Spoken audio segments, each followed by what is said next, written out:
আসসালামু আলাইকুম, সবাই কেমন আছেন? আশা করি সবাই ভালোই আছেন। আরেকটি ভিডিও নিয়ে আপনাদের মাঝে হাজির হয়ে গেলাম। আজকে আপনাদের সাথে শেয়ার করব লালবাগের ছোট একটা চাইনিজ রেস্টুরেন্ট ডাইনিং হল এর ভিডিও। অনেক সময় দেখা যায় বড় বড় রেস্টুরেন্টের খাবারও তেমন একটা ভালো লাগে না, আর ছোট ছোট রেস্টুরেন্ট খাবার অনেক সময় ভালো লাগে। তার মধ্যে লালবাগের এই রেস্টুরেন্টের খাবারটা আমাদের কাছে অনেক ভালো লাগে। প্রাইস মেনুও রিজনেবলের মধ্যেই আছে। তো মাঝে মাঝে আমরা খাবার জন্য ডাইনিং হলে চলে যাই। তো ডাইনিং হলে খাবারগুলো মোটামুটি সবগুলোই আমার টেস্ট করা আছে, সবগুলোই মোটামুটি ভালোই লাগে। তো ওদের এখানে মেনলি আমরা কর্ন স্যুপটা অর্ডার করব, কারণ এখানে কর্ন স্যুপটা ওদের অনেকই ভালো হয়।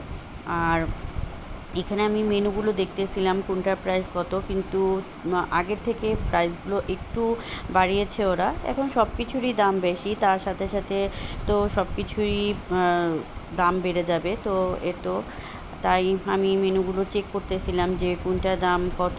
ওদের সেট মেনুও আছে, তো সেট মেনুও ওদের খুব ভালোই হয়, সেট মেনুগুলো ওদের ভালো হয়। কিন্তু আমার কাছে মনে হয় সেট মেনু থেকে ওদের নর্মাল যে রাইসগুলাই সেগুলোই মনে হয় আমার কাছে বেশি ভালো লাগে। তো এখানে আমরা দেখতেছিলাম কি কি অর্ডার দেওয়া যায়। তো আমাদের অর্ডার দেওয়া শেষ হয়ে গেছে। এখানে আমরা কর্ন স্যুপগুলো অর্ডার দিয়েছি। কর্ন স্যুপে দেখাই যাচ্ছে যে কর্ন স্যুপের উপর দিয়ে ওরা এমন লেয়ারের মতো হয়েছে। তো এই কর্ন স্যুপটা খুবই ভালো লাগে। আর বাদাম কুচি এত পরিমাণ কর্ন স্যুপে বাদাম কুচি দেওয়া ছিল। তো এই কর্ন স্যুপটা অনেকই ভালো লাগে ওদের ডাইনিং হলে। তারপর এখানে আমরা একটু চপসি অর্ডার করেছিলাম, আর এখানে চপসিটাও আমার কাছে খুবই ভালো লাগে। তো কিন্তু সেদিনের চপসিটা বলবো আগের তুলনায় সেদিনের চপসিটার ভেতর নুডলস যে ছিল সেই নুডলসগুলো অনেক চিকন ছিল। তো চিকনের জন্য আমার কাছে তেমন একটা ভালো লাগতেছিল না। এটা মোটা নুডলস দিয়ে করলে সেটা বেশি ভালো লাগে চপসিটা। তো তবুও মোটামুটি ভালোই ছিল। কিন্তু এর আগে আমরা জয়বাড়ি খেয়েছি, তখন মোটা নুডলস ছিল। কিন্তু এই ফার্স্ট দেখলাম যে ওরা চিকন নুডলস দিয়ে করেছে। তবুও টেস্টটা ভালোই ছিল, এমনি ওদের গ্রেভিটা ভালোই ছিল। তো তেমন একটা খারাপ লাগেনি। এই যে রাইস এসে পড়েছে, রাইসটাও খুব ভালোই ছিল।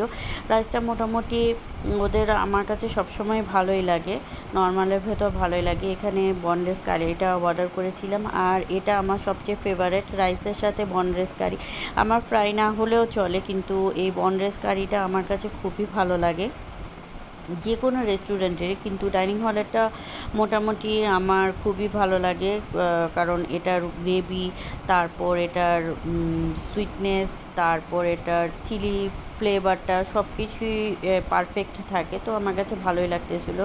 তো রাইস আমাদের খাওয়া প্রায় শেষের দিকে। তো ড্রিঙ্কস তো অলরেডি অর্ডার করা হয়েছিল। তো যারা লালবাগে আশেপাশে আছেন তারা এই ডাইনিং হলে এসে আপনারা টেস্ট করতে পারেন। আর যারা পুরান ঢাকার বাহিরেও আছেন, তারা অনেক সময় আছে পুরান ঢাকায় এসে ছোটো ছোটো রেস্টুরেন্টে খাবার টেস্ট করতে চান, তারাও এই রেস্টুরেন্ট খাবারটা টেস্ট করতে পারেন। তো এই রেস্টুরেন্ট খাবারগুলো সবই মোটামুটি আমার কাছে খুবই ভালো লাগে। তো আশা করি আপনাদের কাছেও ভালো লাগবে। তো আজকে এই পর্যন্ত, সবাইকে ধন্যবাদ। চ্যানেলটাকে অবশ্যই সাবস্ক্রাইব করবেন। ধন্যবাদ সবাইকে।